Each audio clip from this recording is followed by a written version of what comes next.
Hello guys.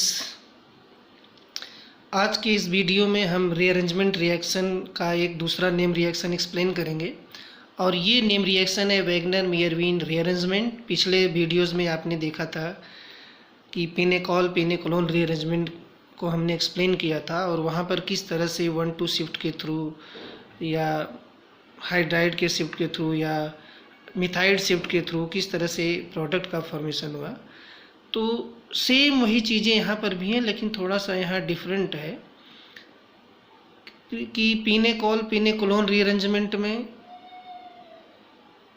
जो diol है, हमारा डाइऑल सिस्टम, ये कार्बोनिल कंपाउंड में कन्वर्ट होता है। लेकिन इस केस में क्या होता है, इस रीअरेंजमेंट में अल्कोहलिक ग्रुप ही है, लेकिन ये डाइऑल सिस्टम नहीं, ये मोनोऑल सिस्टम है। ये अल्कोहलिक ग्रुप एल्कीन में कन्वर्ट होता है। ये डिफरेंसेस हैं इन दोनों रिएक्शंस में, मेन डिफरेंसेस है। तो ये सिस्टम भी सेम उसी प्रोसीजर पर आधारित है, उसी रीअरेंजमेंट पे आधारित है। जिस तरह से कार्बोकेटायन का रीअरेंजमेंट होता है और वो मोर स्टेबिलिटी गेन करता है, सेम उसी तरह से इस रिएक्शन में भी जो कार्बोकेटायन फॉर्म होता है वो भी स्टेबिलिटी गेन करता है और फाइनली जो है वो न्यू प्रोडक्ट का फॉर्मेशन करता है। तो सिंपली अगर देखा जाए तो Wagner Meerwein rearrangement is a class of carbocation 1,2 rearrangement. ये किस टाइप का रीअरेंजमेंट है? 1,2 रीअरेंजमेंट रिएक्शन है इन विच हाइड्राइड मिथाइड या phenyl group migrates from one carbon to neighbouring carbon, जिसमें एक कार्बन से नेबरिंग कार्बन पर माइग्रेट हो जाता है। They can described as cationic 1,2 sigmatropic rearrangement. ये किसको डिस्क्राइब करते हैं? कैटायनिक सिग्माट्रोपिक रीअरेंजमेंट को। सिग्माट्रोपिक का मतलब होता है, sigma mean sigma bond, tropic का मतलब टर्न होता है। तो सिग्मा बॉन्ड टर्न हो जाता है पहले पोजीशन से दूसरे पोजीशन पर, इसीलिए इसको 1,2 सिग्माट्रोपिक रीअरेंजमेंट कहते हैं। Proceeding suprafacially and with stereochemical retention, it is thermally allowed. यानी सुप्राफिशियली इसमें जो है इंटरचेंजिंग होती है और स्टीरियोकेमिकल प्रोडक्ट की जो स्टीरियोकेमिस्ट्री होती है वो रिटेंशन होता है, रिटेंशन। तो इस चीज़ को थोड़ा सा समझने के लिए इस रिएक्शन में एक सिग्माट्रोपिक शिफ्ट दिखाया गया है कि सिंपली ये देखा जाता है कि जितने सिग्माट्रोपिक शिफ्ट होता है वो तो या रिटेंशन के थ्रू होता है या फिर इन्वर्जन के थ्रू होता है। उसमें जो शिफ्टिंग होती है या तो रिटेंशन के थ्रू होता है या तो इन्वर्जन के थ्रू होता है। तो इस पहले केसेस में देखिए कि sigmatropic shift with retention of stereo chemistry. तो किस तरह से रिटेंशन ऑफ, रिटेंशन का मतलब होता है कि इस सेम का मतलब हुआ कि जैसे यहाँ पर इस मॉलिक्यूलर ऑर्बिटल में पाई बॉन्ड का,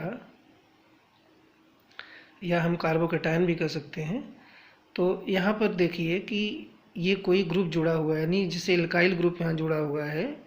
तो जब ये शिफ्टिंग होती है पहले से दूसरे पोजीशन पर, तो यहाँ पे जो शेडेड एरियाज़ है, यहाँ पे इन शेडेड एरियाज़ के बीच में सिग्मा बॉन्ड का फॉर्मेशन हुआ है। तो जब ये सिग्मा बॉन्ड ब्रेक होता है तो ये ग्रुप सीधा ट्रांसलेट होकर के कहाँ आता है? इस ग्रुप पर आता है। तो कुछ इस तरह से होता है कि यहाँ पर देखिए यहाँ बॉन्ड ब्रेकिंग हुई, ये यहाँ से हटा तो यहाँ पर आया और यहाँ से फिर सीधे इनके बीच में यहाँ पे जा कर के इंटरैक्ट हो जाता है। ये देखिए इनके बीच में यहाँ पर क्या हुआ? इंटरैक्शन हो गया। तो जैसे ही यहाँ पर इंटरैक्शन हुआ तो प्रोडक्ट का फॉर्मेशन हुआ, यानी एक नया सिग्मा बॉन्ड बना। तो यहाँ आपने देखा कि सिग्मा बॉन्ड ब्रेक हुआ, 1,2 शिफ्ट हुआ और यहाँ पे सिग्मा बॉन्ड का फॉर्मेशन हुआ। तो यानी ये जो मॉलिक्यूल जिसे हम कहें अल्काइल ग्रुप, सपोज दैट, जो यहाँ से हटा, ये जिस लोब पर अटैच्ड था दूसरे कार्बन के सेम उसी लोब पर जाकर के यहाँ देखिए अटैच्ड होता है। तो इसका मतलब ये हुआ कि इसकी स्टीरियोकेमिस्ट्री रिटेंशन है। अगर मान लीजिए सपोज दैट ये इन्वर्जन होता, तो इन्वर्जन में क्या होता है? इन्वर्जन में होता है कि यहाँ से ये ग्रुप यहाँ से हटता, ओके, हटने के बाद क्या होता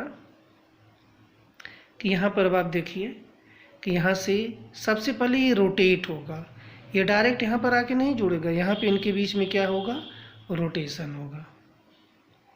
ओके, रोटेशन के थ्रू देखिए यहाँ रोटेट हुआ, फिर यहाँ रोटेट हुआ, रोटेशन के बाद यहाँ इसका लोब जो है चेंज हो जाता है, और फिर ये देखिए अपोजिट लोब से जा कर के ये जुड़ता है। यहाँ ये इस लोब से जुड़ा है, सेम लोब, यहाँ पर क्या है, अपोजिट लोब से आकर के जुड़ता है, यानी अपोजिट लोब से। और इस तरह से ये ज्योमेट्री जो होती है इन्वर्जन हो जाती है, इन्वर्जन। इस चीज़ को समझने के लिए थोड़ा सा एक एग्जांपल हम और आपको बताते हैं। जैसे मान लीजिए ये हमारे पाई लोब है, ओके, और यहाँ पे कोई ग्रुप ये जुड़ा हुआ है, तो सपोज दैट ये प्लस प्लस से जुड़ा हुआ है, और ये है आपका प्लस, ये भी प्लस है, ये माइनस, ठीक।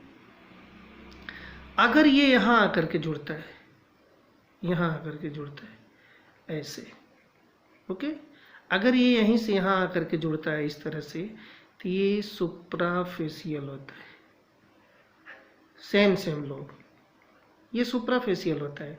लेकिन अगर यही इस तरह से आकर के जुड़ता है,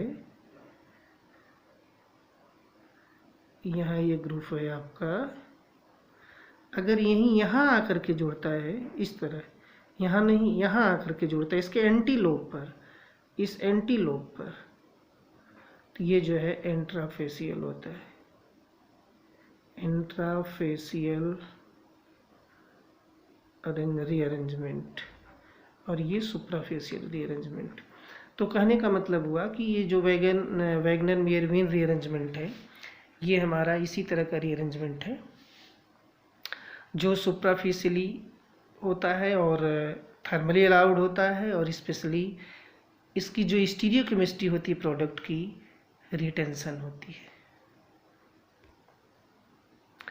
तो इस तरह से हम देखें कि Wagner Meerwein rearrangement is an organic reaction used to convert an alcohol to an olefin using an acid catalyst. इस रिएक्शंस में एसिड कैटलिस्ट जो है यूज़ होता है, और फिर ये अल्कोहल को एल्कीन में कन्वर्ट कर देता है। तो इसमें होता क्या है कि skeleton of the carbon atom from reactant to the product is changed. इनमें जो कार्बन की स्केलेटन होती है रिएक्टेंट की, वो प्रोडक्ट में चेंज हो जाती है। क्यों चेंज हो जाती है? Due to one or more rearrangement by involving carbocation. Carbocation के रीअरेंजमेंट के थ्रू वो जो है चेंज हो जाता है। तो आइए एक एग्जांपल देखते हैं यहाँ पर, कि एक एग्जांपल है, ये आपका अल्कोहल है, और इसे हम कह सकते हैं कि 1,2,2 ट्राईमिथाइल प्रोपेनॉल, ये जो है एसिड कैटालाइज रिएक्शन के थ्रू ये एल्कीन में कन्वर्ट हो जाता है। ओके, तो यहाँ आप देख सकते हैं कि इस मॉलिक्यूल में जो कार्बन का स्केलेटन है कुछ इस तरह से है, कार्बन कार्बन कार्बन कार्बन और कार्बन, कुछ इस तरह से बना हुआ है। और जैसे ही रिएक्शन प्रोसीड होता है तो आप देखें कि कार्बन की जो स्केलेटन है वो या तो इस तरह से चेंज हो जाता है या तो फिर इस तरह से चेंज हो जाता है ड्यूरिंग द प्रोडक्ट। तो this over changing is called Wagner Meerwein rearrangement. अब आइए देखते हैं इसके मैकेनिज्म में कि किस तरह से ये कार्बन स्केलेटन इस फॉर्म से इस फॉर्म में कन्वर्ट होता है। यहाँ पर एक बाईसाइक्लिक कंपाउंड का भी एग्जांपल है वैगनर मेयरविन रीअरेंजमेंट के लिए, जिसमें आप देख सकते हैं कि ये आइसोबोर्नॉल है, आइसोबोर्नियोल, और ये आइसोबोर्नियोल ये चेंज हो जाता है किसमें? कैम्फीन में। कैम्फीन में इसका कन्वर्जन हो जाता है। तो इसमें एक्चुअली होता क्या है कि ये अल्कोहलिक ग्रुप यहाँ से ये टर्न हो जाता है किसमें? एल्कीन ग्रुप में। ओके, तो सिंपली ये एल्कीन में कन्वर्ट हो जाती है, यानी ये दोनों एक दूसरे के रिसेंबलिंग हैं। तो इसको हम ऐसे, यानी इसको ऐसे भी बना सकते हैं और इसको जो है ऐसे भी बना सकते हैं। तो ये एक दूसरे के रिसेंबलिंग है। तो आइए ओवरऑल मैकेनिज्म देखते हैं कि किस तरह से इस ग्रुप की इंटरचेंजिंग होती है और एल्कीन का फॉर्मेशन होता है। तो मैकेनिज्म इस रिएक्शन का जो मैकेनिज्म यानी इस रीअरेंजमेंट का जो मैकेनिज्म है मेनली ये एक्सप्लेन करता है कि जो हाइड्रोक्सिल ग्रुप है वो प्रोटॉन को एक्सेप्ट करता है। क्यों प्रोटॉन को एक्सेप्ट करता है? क्योंकि रिएक्शन हमारा एसिड कैटालाइज्ड है जो प्रोटॉन रिलीज करता है और हमें हाइड्रोक्सिल ग्रुप को रिमूव करना है। तो जहाँ भी जिस रिएक्शन में हमें हाइड्रोक्सिल ग्रुप को रिमूव करना होता है वहाँ पर हमें प्रोटॉन का अटैक कराना पड़ता है, यानी प्रोटोनेशन कराना होता है। तो इसमें सिंपली प्रोटोनेशन कराया जाता है। फिर क्या होता है, प्रोटोनेशन के दौरान ऑक्सोनियम आयन, ऑक्सीजन की वैलेंसी एक्सेस होती है, ऑक्सोनियम आयन बनता है, वाटर मॉलिक्यूल फिर रिमूव होता है। और यही वाटर मॉलिक्यूल जैसे ही रिमूव होता है तो मॉलिक्यूल हमारा एक फर्स्ट कार्बोकेटायन क्रिएट करता है जिसे हम प्राइमरी कार्बोकेटायन कहते हैं। और फिर यही प्राइमरी कार्बोकेटायन इसमें जो इनके बीच लगने वाला एक तरह से कहा जाए कि जो फोर्स ऑफ अट्रैक्शन होता है उन मॉलिक्यूल के बीच में, जो इंडक्टिव इफेक्ट के थ्रू क्रिएट होता है, यही फोर्स ऑफ अट्रैक्शन इतना हाई हो जाता है कि वो कार्बन को शिफ्ट करने के लिए बाध्य कर देता है और मोर स्टेबल कार्बोकेटायन फॉर्मेशन करने के लिए इनिशिएट करता है। तो ओवरऑल मैकेनिज्म इस तरह से कि mechanism involve protonation of hydroxyl group of the alcohol followed by the loss of water molecule to form carbocation first. Carbocation first, that is also called primary carbocation according to this reaction. The primary carbocation then rearranges to the relatively more stable carbocation second, that is called tertiary carbocation. By 1,2 methyl shift किसके दौरान बनता है? ये 1,2 methyl shift होती है और इसके बाद ये टर्शियरी कार्बोकेटायन का फॉर्मेशन होता है। The greater stability of tertiary carbocation provides the necessary forces for the migration of the methyl group. किसके नाते? नेसेसरी फोर्स उनके बीच में जो होता है वो प्रोवाइड करता for the migration of methyl group from the adjacent carbon. The rearranged carbocation then stabilizes itself by the loss of beta hydrogen. ये टर्शियरी कार्बोकेटायन जो बनता है वो अपने चारों तरफ के कार्बन को इतना फोर्स करता है कि वो उनके हाइड्रोजन को वहाँ से ले लेता है। और ये कौन सा हाइड्रोजन होता है? स्पेशली ये बीटा हाइड्रोजन होता है। तो इस रिएक्शन की एक खासियत और है कि जब बीटा हाइड्रोजन एलिमिनेट होता है तो वहाँ पर ये बात अवश्य ध्यान देनी पड़ती है कि किस कार्बन का बीटा हाइड्रोजन एलिमिनेट होकर के ओलिफिन का निर्माण करेगा, यानी उस कार्बोकेटायन को स्टेबलाइज करेगा। ये सबसे इम्पॉर्टेंट बात है, ये देखना ज़रूरी होता है। तो स्पेशली बीटा हाइड्रोजन का एलिमिनेशन जेटसेव रूल्स पर आधारित होता है। यही रूल्स जो है इस पूरे एलिमिनेशन को गवर्न करता है। और ये क्या कहता है कि as to which of the 2 beta hydrogen will be eliminated, यानी किस बीटा हाइड्रोजन को एलिमिनेट किया जाए। तो अगर हमें अल्फा और बीटा हाइड्रोजन के बारे में पता न हो कि कैसे हम पता करें कि कौन सा हाइड्रोजन अल्फा हाइड्रोजन है, कौन सा हाइड्रोजन बीटा हाइड्रोजन है, तो उसके लिए आप कोई मॉलिक्यूल ले लीजिए। सपोज करिए जैसे कि हम मॉलिक्यूल लेते हैं, कोई भी मॉलिक्यूल।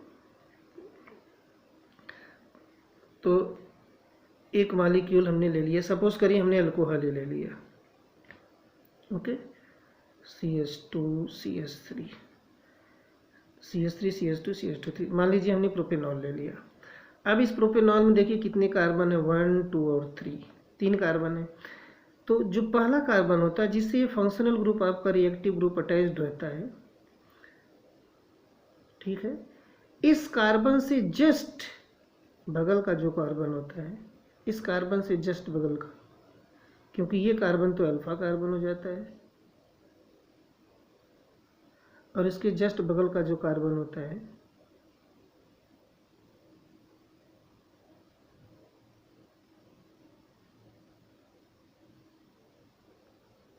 ओके, तो ये बीटा हो जाता है और ये गामा हो जाता है इसके जस्ट बगल का।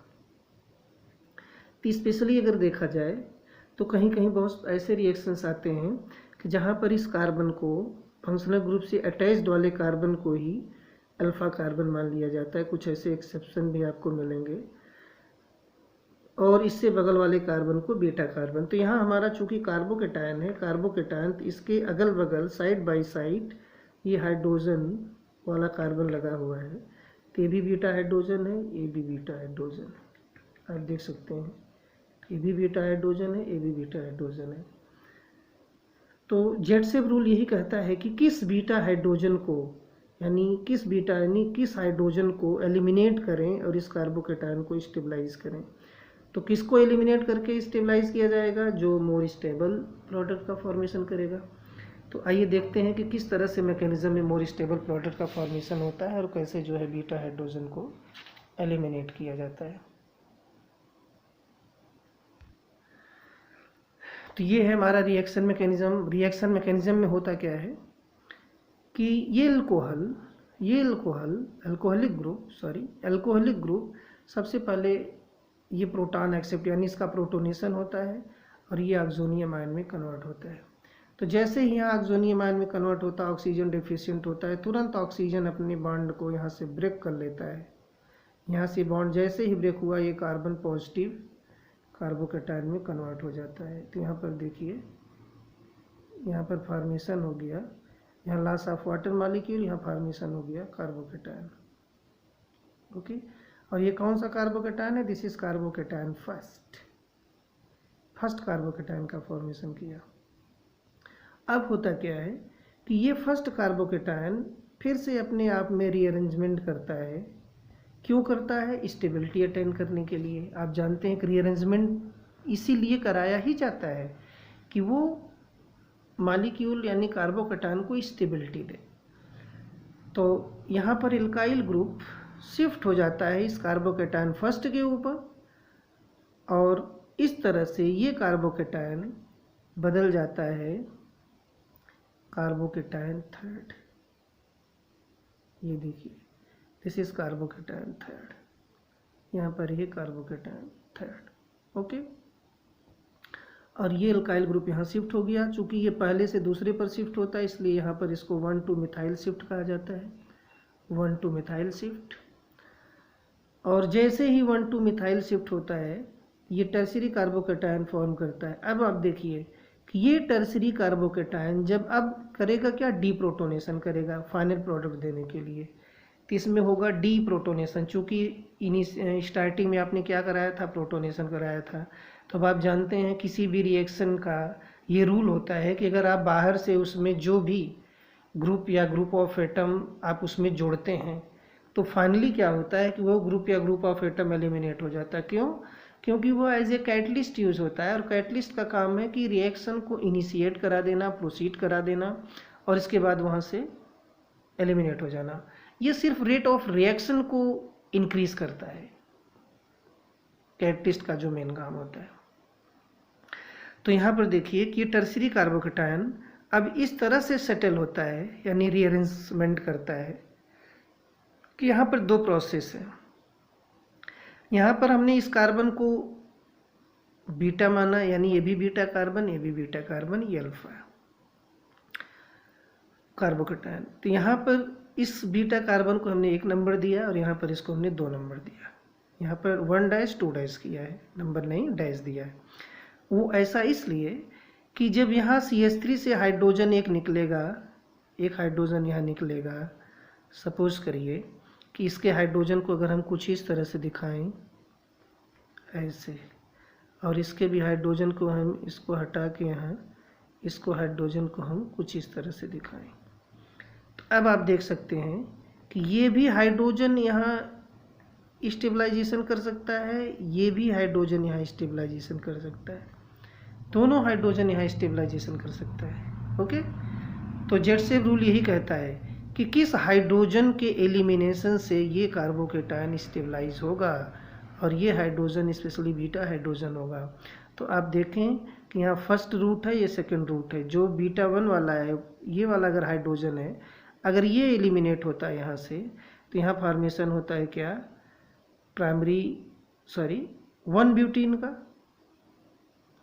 वन ब्यूटीन का फॉर्मेशन होता है। इसे कहते हैं 2 मिथाइल ब्यूटीन या ब्यूट 1E ये है आपका 2-मिथाइल ब्यूटवेनिन, और ये है आपका 2-मिथाइल ब्यूटोइन।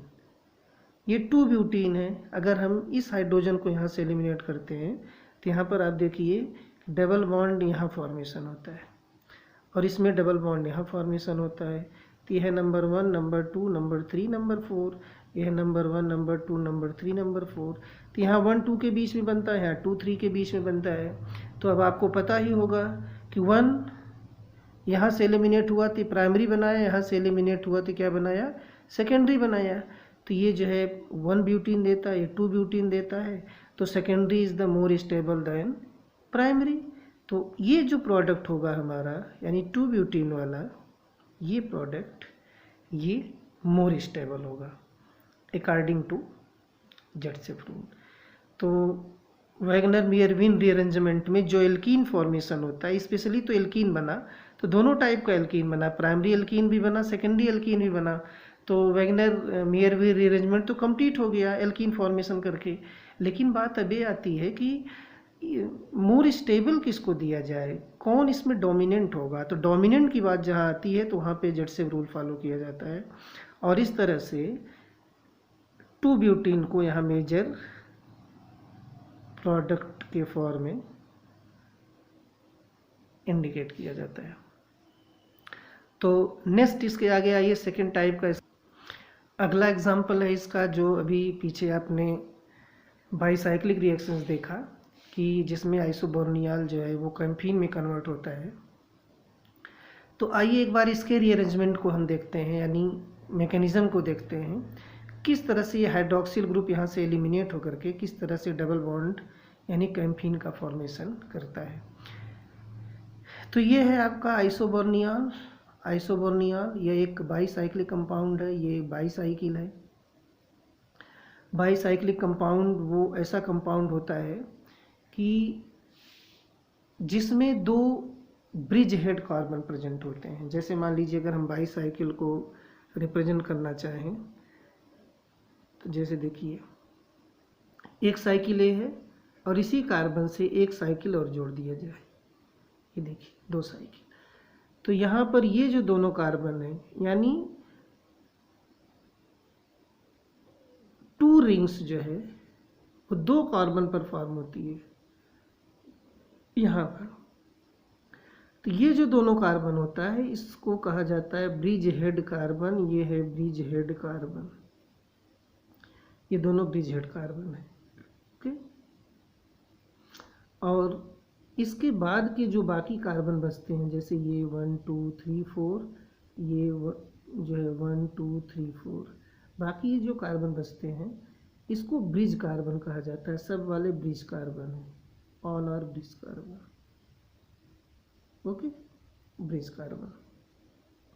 तो जब हम इसका नॉमेनक्लेचर करते हैं तो नॉमेनक्लेचर में स्पेशली ये देखते हैं कि जो नॉमेनक्लेचर रूल होता है वो होता है बाईसाइक्लो। सबसे पहले हम बाईसाइक्लो इंडिकेट करते हैं, इसके बाद एक स्क्वायर ब्रैकेट बनाते हैं और इसमें लिखते हैं एक्स वाई जेड और इनके बीच में डॉट देते हैं और इसके बाद लिखते हैं एल्केन। ये है बाईसाइक्लिक का nomenclature, X Y Z alkane. तो यहाँ एक्स वाई जेड जो है वो डिसेंडिंग ऑर्डर में होगा। X Y Z is written in descending order. X Y Z ये डिसेंडिंग ऑर्डर में होगा, डिसेंडिंग ऑर्डर। और ये क्या इंडिकेट करता है, ब्रिज कार्बन को इंडिकेट करता है, रिंग में जो ब्रिज कार्बन होता है। अब आइए इसमें देखते हैं कि इसमें ब्रिज कार्बन कहाँ पर है।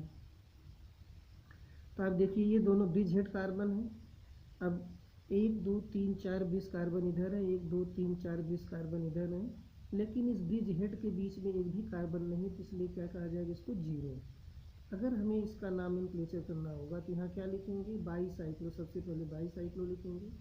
एक्स की जगह जो 4 कार्बन बड़ी वाली रिंग में होगा, इसके बाद छोटी, इसके बाद सबसे छोटी, 4 इधर भी है 4 इधर भी है, तो इसलिए क्या हो जाएगा 4.4, इनके बीच में कुछ नहीं है, वो हो जाएगा 0। तो बाईसाइक्लो 440 और फिर पूरा हो जाएगा, ये पूरे कार्बन को जोड़ लिया जाता है, 4 इधर 2 बीच में, कितने हो गए 8, क्या हो गया ऑक्टेन। ये इसका नॉमेनक्लेचर हो गया। इस तरह से।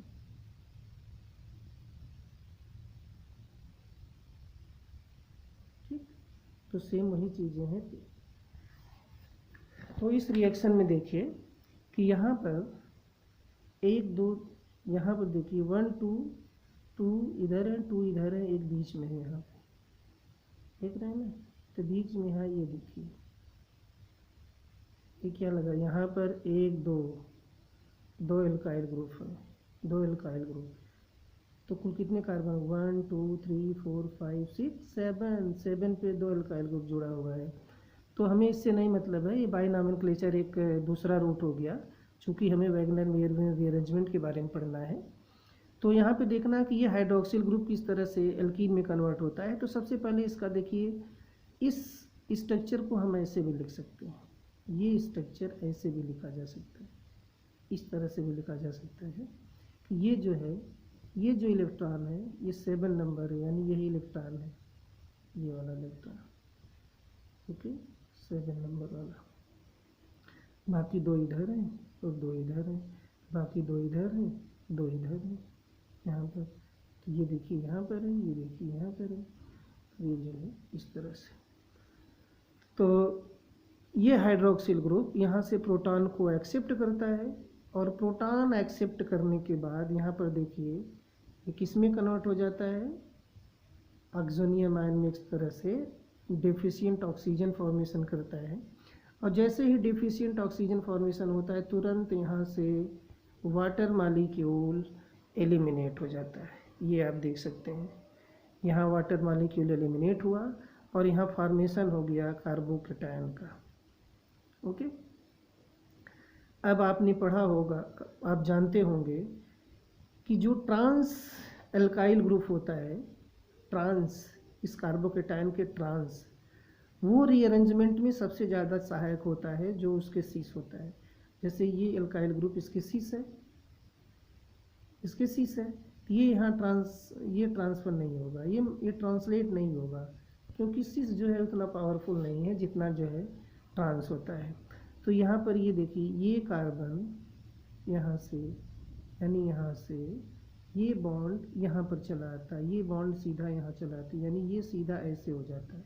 ध्यान दीजिएगा, ये ग्रुप जब यहाँ शिफ्ट होता है तो ये बॉन्ड सीधा स्ट्रेट, यानी ये बॉन्ड देखिए सीधा स्ट्रेट हो गया, जो यहाँ जुड़ा था वो यहाँ जुड़ गया, तो यहाँ पॉजिटिविटी ख़त्म हो गई। तो ये कार्बन जो है, अब यहाँ देख लीजिए, जहाँ ये कार्बन यहाँ से टूटा, ये क्या हो गया, पॉजिटिवली चार्ज हो गया, ओके। तो जब ये कार्बन पॉजिटिवली चार्ज हो गया, अब देखिए, अब इस एल्काइल ग्रुप का हाइड्रोजन अब यहाँ शिफ्ट होता है, क्योंकि इधर तो शिफ्ट नहीं होगा, इधर शिफ्ट नहीं होगा, और तो कहीं है नहीं जो शिफ्ट होगा, तो यहीं पर शिफ्ट होता है। इस कार्बन का हाइड्रोजन यहाँ शिफ्ट होता है, यानी सिग्मा बॉन्ड शिफ्ट होता है, हाइड्रोजन तो एलिमिनेट हो जाता है, और इस तरह से यहाँ फॉर्मेशन करता है एल्कीन का। ये देखिए ओलिफिन फॉर्मेशन हो गया, और ये मॉलिक्यूल किसमें, इस तरह या इस तरह, ये मॉलिक्यूल आपका बन गया क्या, कैम्फीन। तो इस ओवरऑल रिएक्शंस में आपने देखा कि एल्कोहलिक ग्रुप जो है एल्कीन ग्रुप में कन्वर्ट हो रहा है, और वही सेम प्रोसेस जो पिछले एग्जाम्पल में आपने देखा, हाइड्राइड आयन एल्काइल ग्रुप की शिफ्टिंग। तो इस केस में एक चीज़ और आपने देखा कि इसमें शिफ्टिंग एल्काइल ग्रुप की तो हो रही है, लेकिन उसमें जो है सीधा शिफ्टिंग था, इसमें थोड़ा सा, चूँकि ये साइक्लिक रिएक्शन है तो इसमें थोड़ी सी शिफ्टिंग डिफरेंट होगी। अब इसी के साथ साथ इस वैगनर मेयर-वेन रीअरेंजमेंट का कुछ ऐसा रिएक्शन भी है, कुछ ऐसे रिएक्शंस भी हैं कि जिसमें रीअरेंजमेंट ही नहीं होता। कार्बोकेटायन तो बनेगा, लेकिन वो कार्बोकेटायन रीअरेंजमेंट ही नहीं करता है। तो जब रीअरेंजमेंट ही नहीं करता है तो फिर प्रोडक्ट का फॉर्मेशन कैसे होगा। तो उसमें कुछ ऐसे फैक्टर्स होते हैं जो बिना रीअरेंजमेंट किए उस कार्बोकेटायन को स्टेबलाइज कर देते हैं और फाइनली प्रोडक्ट क्रिएट कर देता है। तो there are some other type of Wagner Meerwein rearrangement in which rearrangement of carbocation does not involve one to shift but it is stabilised by other factors. ये कौन सा फैक्टर है? This is because the rearrangement does not occur if the initially formed carbocation is stabilized by other factor, that is क्या हो सकता है? Resonance. Other factor क्या हो सकता है? रेजोनेंस। ओके, ये सबसे इम्पोर्टेंट है कि अगर जो है वो कार्बोकेटायन हमारा रेजोनेंस स्टेबलाइज्ड हो जाता है तो इसका मतलब वहाँ पर रीअरेंजमेंट जो होगा वो पॉसिबल नहीं होगा और वो रिएक्टेंट कार्बोकेटायन हमारा डायरेक्ट वो प्रोडक्ट फॉर्मेशन करेगा। चलिए आइए इसका एक एग्जांपल देखते हैं। यहाँ पर एक एग्जांपल है कि 1 फिनाइल 2,2 डाइमिथाइल 1 ब्रोमोप्रोपेन का, कि पिछले रिएक्शंस में आपने देखा था कि OH की जो है शिफ्टिंग हो रही है। ये दूसरे टाइप का रिएक्शन है, इसमें SN1 रीअरेंजमेंट हो रहा होता है। SN1 रीअरेंजमेंट के थ्रू ये मालिक्यूल जो है ये प्रोडक्ट में कन्वर्ट हो रहा है। तो यहाँ पर इनिशियली हो क्या रहा है कि ये इस ब्रोमीन एटम को as a form of bromide के फॉर्म में यहाँ से एलिमिनेट करना है, यानी ये यहाँ से एलिमिनेट होगा। स्टेप नंबर 1 SN1 में क्या होता है? ये 2 स्टेप प्रोसेस होता है।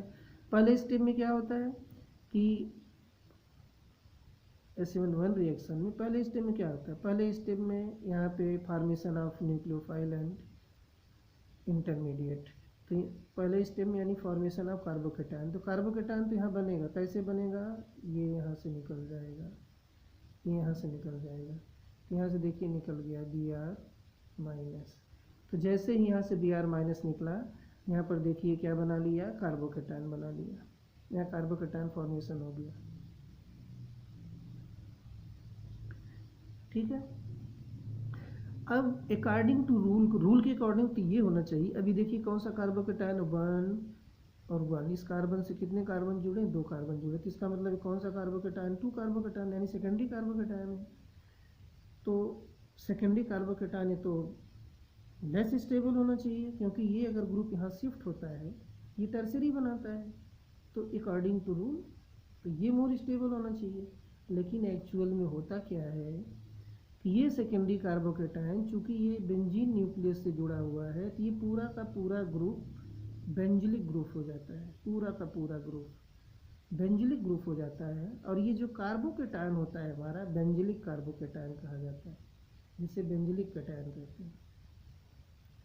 अब ये एक हो गया, और जैसे ही बेंजिलिक कैटायन फॉर्मेशन हुआ तुरंत आप देखिए ये double bond delocalisation continue, because there is conjugation. Double ये कंजुगेशन है पाई सिग्मा और इस पॉजिटिव यानी वैकेंट पी ऑर्बिटल का। तो यहाँ ये बॉन्ड डिलोकलाइज किया, ये बॉन्ड फर्दर डिलोकलाइज किया, इनके बीच में देखिए डबल बॉन्ड का फॉर्मेशन हो गया। यहाँ देखिए डबल बॉन्ड का फॉर्मेशन हो गया।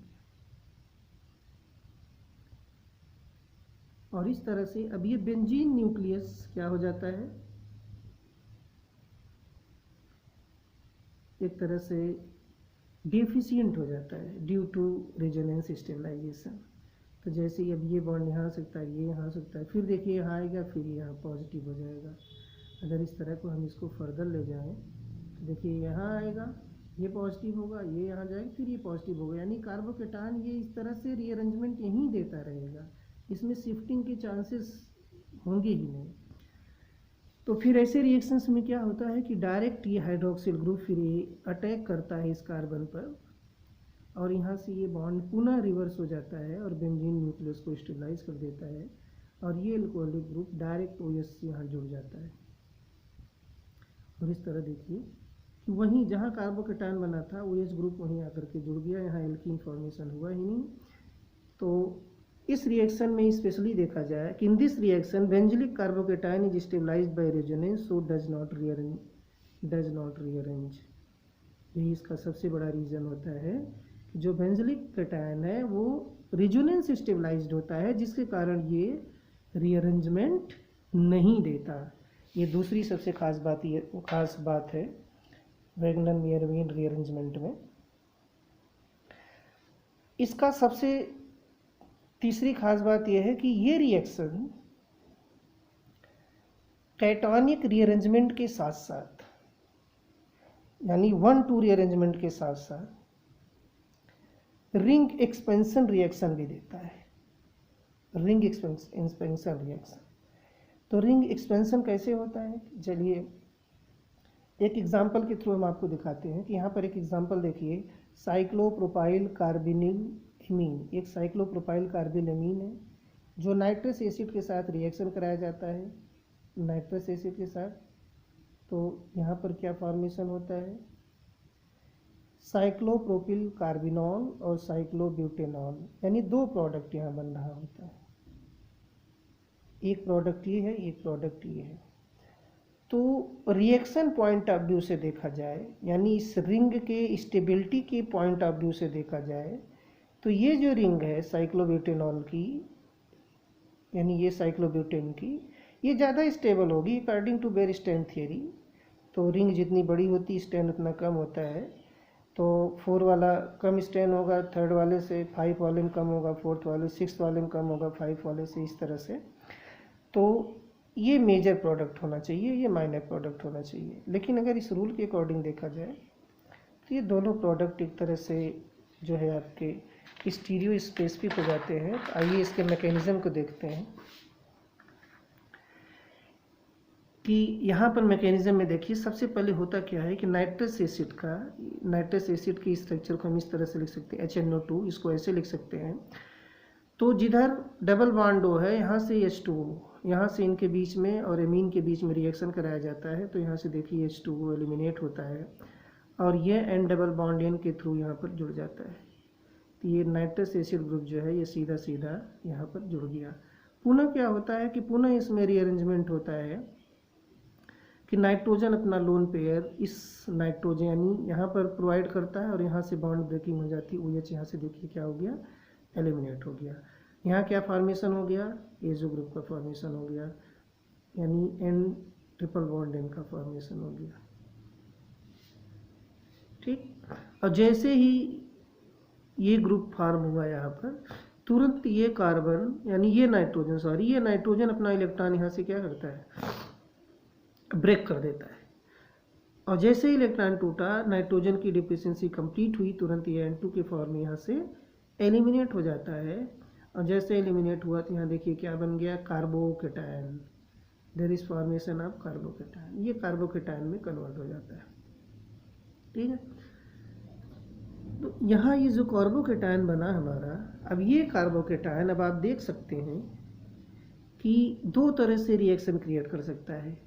कि पहले में क्या कर सकता है कि जो OH ग्रुप हमारा एलिमिनेट हुआ था, अब डायरेक्टली इस कार्बोकेटायन पे अटैक कर सकता है और यहाँ बना सकता है साइक्लोप्रोपाइल कार्बिनॉल।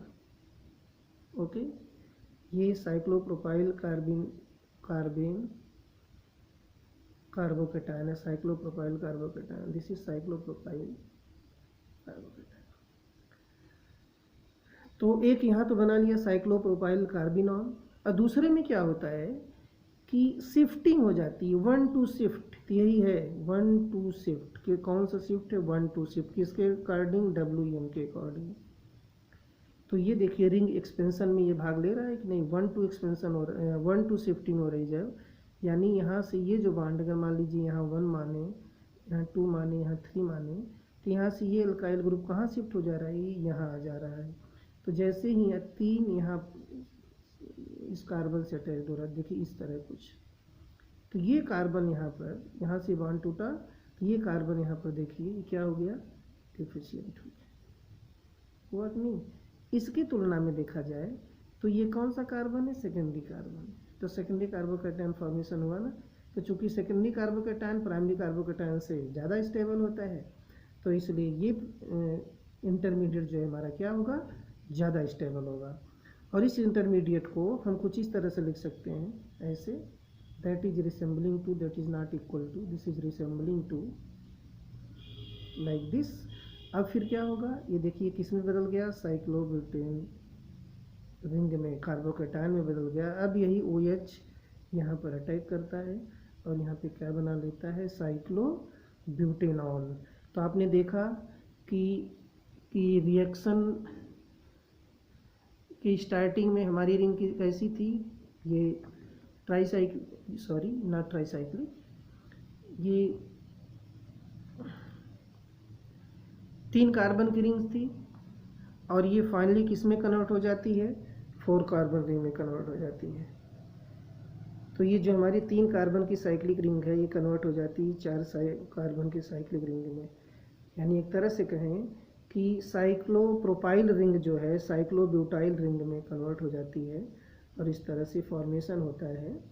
तो स्पेशली यहाँ पर रीअरेंजमेंट तो हो रहा है 1,2-WM, लेकिन WM में एक्चुअली एल्कीन का फॉर्मेशन होता है, तो यहाँ पर एल्कीन नहीं है, यहाँ पे रिंग एक्सपेंशन हो रहा है। This is another type of WM reaction. तो यहाँ पे एक्सपेंशन हो रहा है रिंग का। तो these overall reactions are related with the Wagner-Meyer ring rearrangement. That's all.